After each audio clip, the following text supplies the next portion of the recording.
Hello, it's Bea. Welcome to my channel, Mama Needs to Read Romance. And this is step back number 6 of our 100 Stepbacks of Summer Countdown. I was editing a video and this guy kept going after shoes.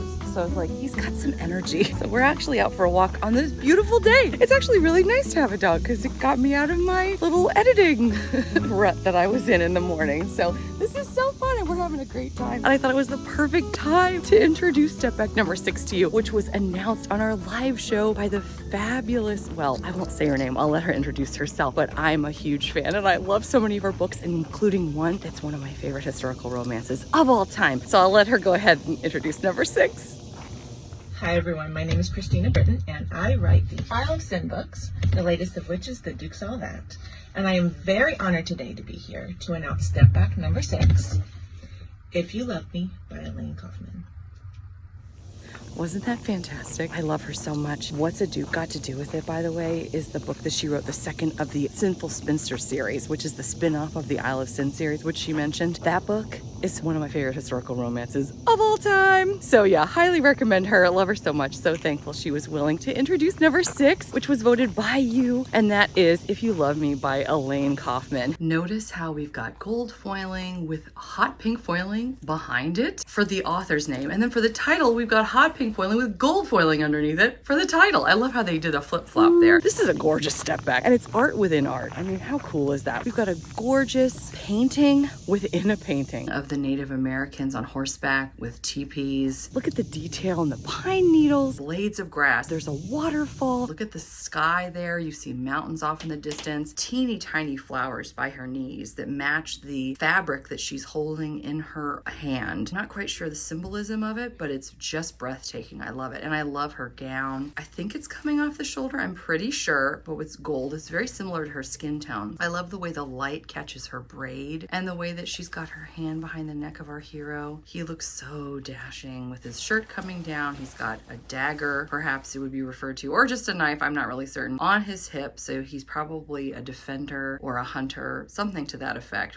There's just so much going on that's so beautiful. The plot, however, leaves a little bit to be desired. In fact, let's look at that right now. He had done the right thing for the wrong reason. A man driven by despair and an unwillingness to forgive. William Woodville fled his native England, his title, and his duty. In the American wilderness, he found the perfect vengeance, a woman. She was a captive handed from tribe to tribe in an odyssey of despair. That sounds awful. Until William purchased the untamed innocent on the auction block. Also awful. He married her, bedded her, and defiantly presented her to his father in England before he turned and left alone. Awful again! Abandoned by the man she loved, she let the pain of betrayal make her strong. Marjorie McKinnon needed a family more than a husband, love and security more than an explanation, and time to discover the strange world about her. She blossomed from a primitive wildflower to a lady of the Tawn, the woman she was destined to be. When William returned to the wife he left and the twin sons he never knew, he was captivated by a beguiling woman unwilling to forgive him. Now the man who abandoned love must fight to reclaim it. Yeah, that's a problem. I don't understand why it is Elaine Kaufman books tend to be, I don't know, the guys are just not that great. Who's read Elaine Kaufman? Can you tell me? Are the heroes that great in her books? Because I have some concerns.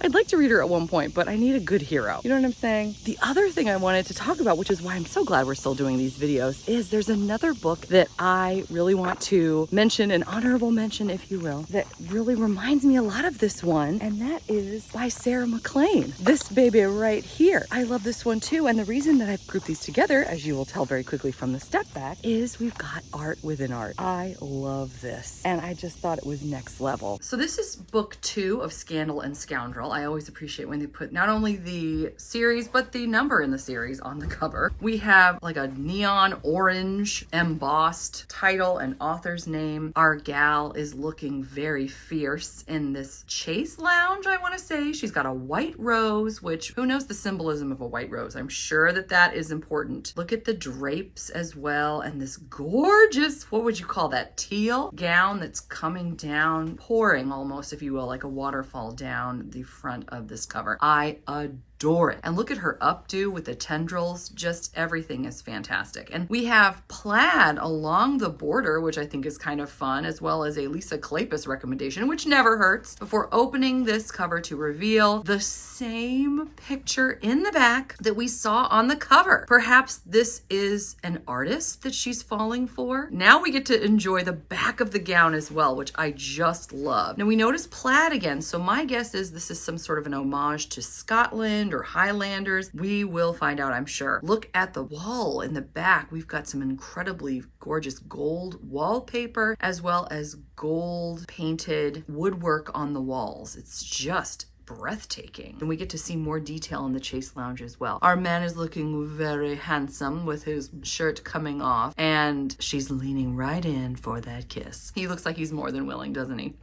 Now let's see what this one has to offer. Lonesome Lily turned scandalous siren. Miss Lillian Hargrove has lived much of her life alone in a gilded cage, longing for love and companionship. When an artist offers her pretty promises and begs her to pose for a scandalous portrait, Lily doesn't hesitate until the lying libertine leaves her in disgrace. Oh, another man leaving. How wonderful. With the painting now public, Lily has no choice but to turn to the one man who might save her from ruin. Highland devil turned half-hearted duke. The Duke of Warwick loathes all things English, none more so than the aristocracy. It does not matter that the imposing Scotsman had inherited one of the most venerable dukedoms in Britain. He wants nothing to do with it, especially when he discovers that the unwanted title comes with a troublesome ward, one who is far too old and far too beautiful to be his problem. Tartan comes to town. Warwick arrives in London with a single goal: to get the chit married and see her become someone else's problem, then return to a normal, quiet life in Scotland. It's the perfect plan until Lily declares she'll only marry for love, and the Scot finds that there is one thing in England he likes far too much. Isn't that fun? Let me know in the comments, is there anybody that would vote Sarah McLean's over Elaine Kaufman's for Stepback number 6? I'm just curious. I'm not doing an actual vote because I feel like that would be counterintuitive. But anyway, let me know. I'm really curious. Or you can just leave me something that says painting to you. I'll close with a little bit of footage from this beautiful woodland walk that my man and I are going on.